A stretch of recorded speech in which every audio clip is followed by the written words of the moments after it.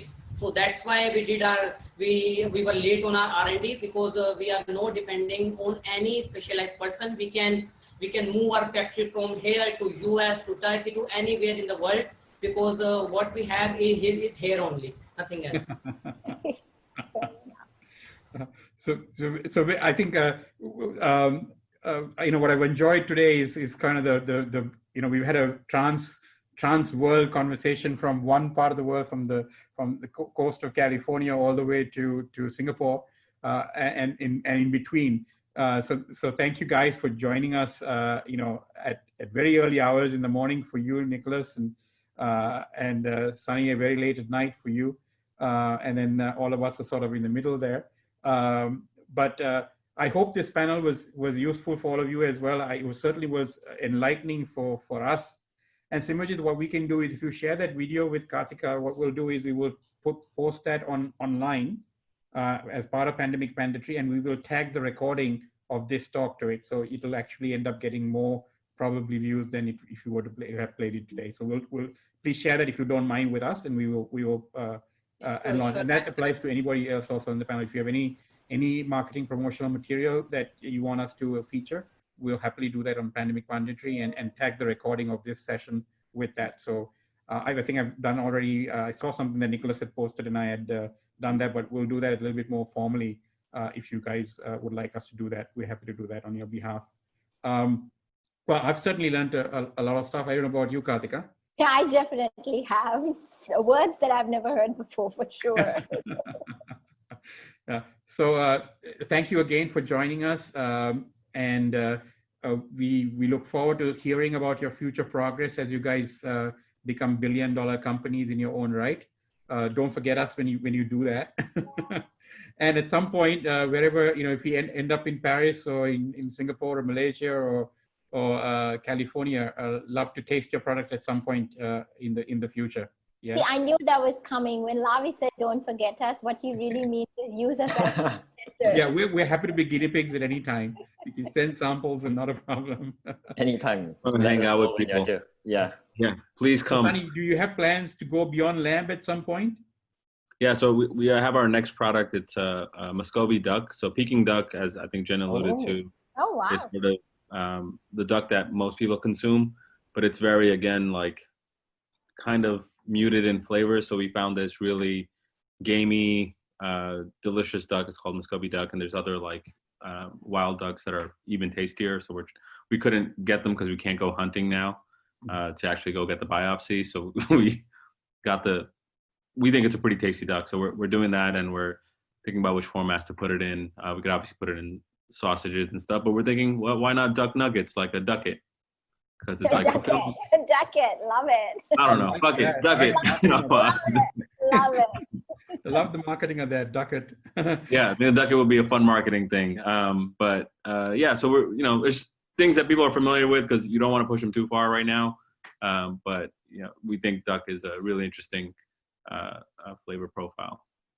Well, with this pandemic, the reason that we came up with this series was that, frankly, we figured that people would make the link that was sort of always there between zoonotic diseases and our food choices.